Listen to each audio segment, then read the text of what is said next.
So this is our second day of writing in slope-intercept form. So remember, slope-intercept form is y equals mx plus b, and m stands for slope, and b stands for the y-intercept. So if we want to write an equation in slope-intercept form, we need to first find the slope, then we need to find the y-intercept, and then we'll substitute those, both m and b, into y equals mx plus b. So take a second if you need to, pause the video to copy this down, and then we'll move on to the examples together.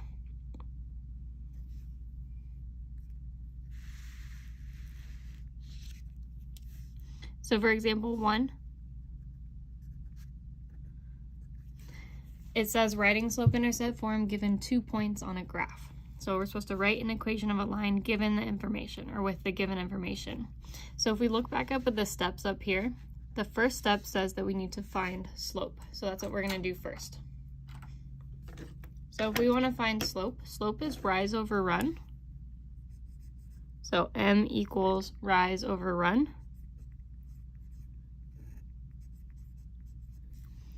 Or you might see it written as change in y over change in x. They have the same exact meaning, but we're going to use that to help us find our slope.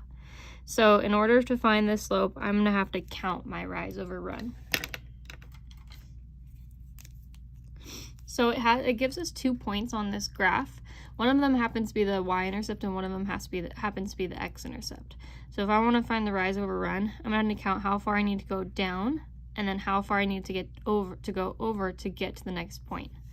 So from this point to this point, I have to go down 1, 2, 3, 4. So I went down 4, so my rise is -4. And then I need to go right 1, 2, so my run is 2. So that means that my slope, if slope is rise over run, it's -4 for the rise over 2 for the run. And then if this is a fraction that you can reduce, you should reduce it. So because -4 and 2 are both divisible by the same number, 2, we should divide both by 2 to reduce. So -4 divided by 2 is -2. And 2 divided by 2 is 1. So our slope is -2 over 1, or since it's just over 1, we can write it as just -2.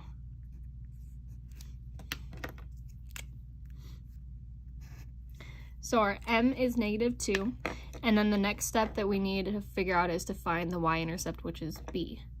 And when we're looking at this graph, we can actually see what the y-intercept is. It's the point where the line crosses the y-axis. So if we look at this point right here, the line crosses the y-axis at this point, and this is the point 0, 4. Because I didn't go left or right at all, and I went up 1, 2, 3, 4.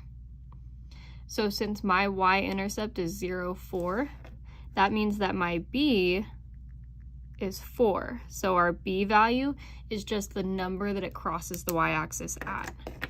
So we know m and we know b, so we're ready to plug it into y-intercept form, or sorry, slope-intercept form in order to write our equation of our line. So if we know m and b, we're plugging those both into y equals mx plus b. So my line is y equals, instead of m, I'm going to replace it with -2. So -2x, that x has to stay there though. And then our b is 4, so it's going to be plus b will turn into plus 4.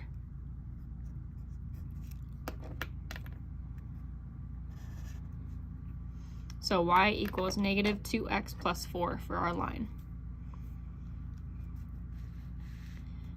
And then the next problem is very similar, same thing, we're given a graph. We're given 2 points on the line, and that's going to help us find our slope, and then eventually we'll be able to find our y-intercept.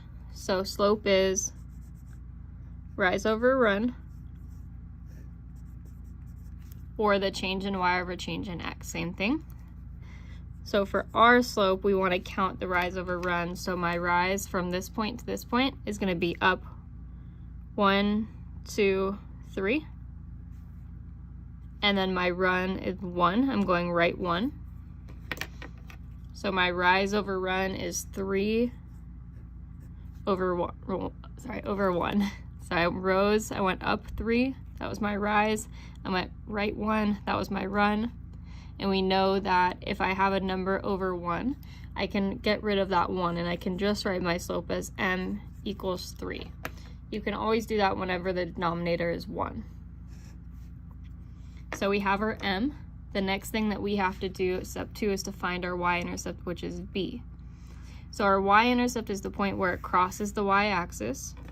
So our line crosses the y-axis right here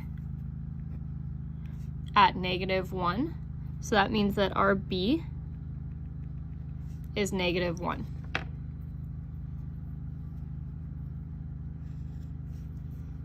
So we have m and we have b, so we're ready to substitute those into y equals mx plus b to write the equation for our line. So y equals mx plus b is going to turn into y equals, instead of m, I'll substitute in 3. So 3x, that x always has to stay there. And then instead of plus b, my b is -1. So instead of plus -1, we're just going to write it as -1. So y equals 3x minus 1.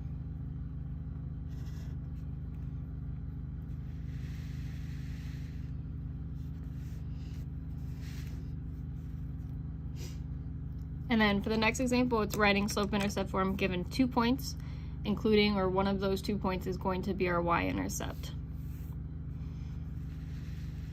So we know that when we're just given 2 points, we're able to find the slope, but we're not able to just count the rise over run like we did on the graph. So our strategies here is a little bit different.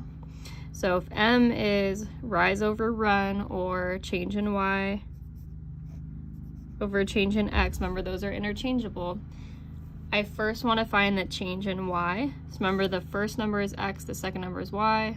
First number is x, the second number is y.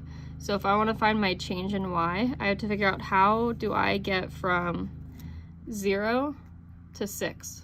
So to get from 0 to 6, I have to go up 6.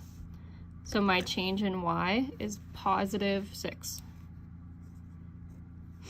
And then for my change in x, I go from -12 to 0. So since this is a -12 and then I'm going to 0, I actually have to go up 12 to get from -12 to 0, so plus 12. So my change in x is positive 12. And then remember that if you can reduce it, you need to. So 6 and 12 are able to both be divided by 6. So in order to reduce this fraction, I'll divide both of them by 6. And then 6 divided by 6 is 1. 12 divided by 6 is 2. So my slope is m equals 1/2.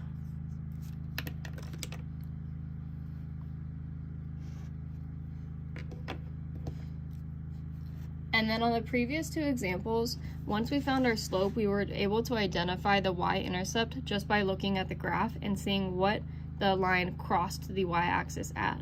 But we don't have a graph in front of us. But notice this point, or both of these points on our y-intercept, had something in common. So our y-intercept on example 1a was 0, 4, and this point right here is 0, -1. So that means that every y-intercept is always going to have an x-coordinate of 0. So notice both of these have an x-coordinate of 0. It's because anywhere on the y-axis, the x-coordinate will always be 0. So if you have a point that has an x-coordinate of 0, that means that that point is the y-intercept. So our point 0, 6 has the x-coordinate 0. So that means that our b value is going to be 6. It's going to be the y-coordinate of that point. So b equals 6. So that's true anytime you have a x-coordinate of 0, our y-intercept will be the y-coordinate. So b equals 6 in this case. And now we're ready to plug into y equals mx plus b.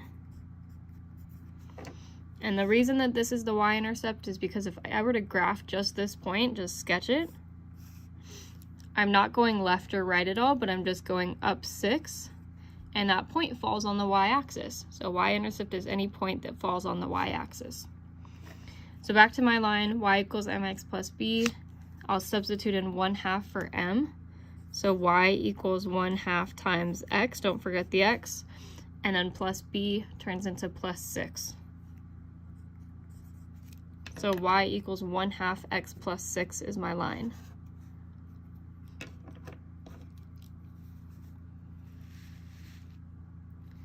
And then for the next example, same thing, we're given 2 points. So first have to find our slope m between the 2 points.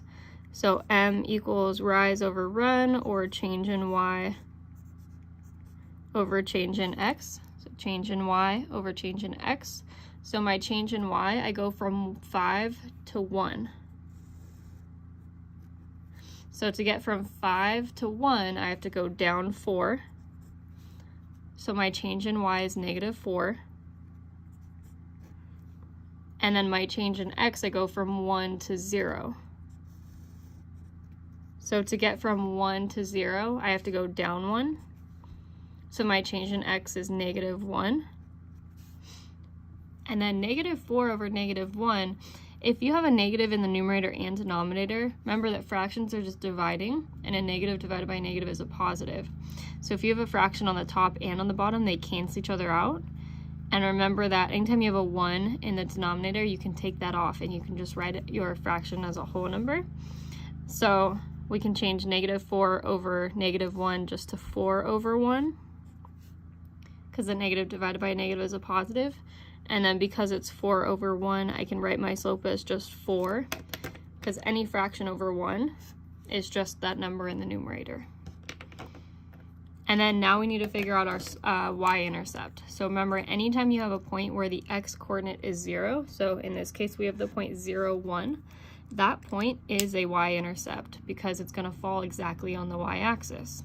So if I have the point 0, 1, that means that my b is 1. So my b is 1, I have m and b, so I'm ready to plug those into y equals mx plus b. So this will be y equals 4 for m, so 4x, the x stays there, and then plus 1 for b. So y equals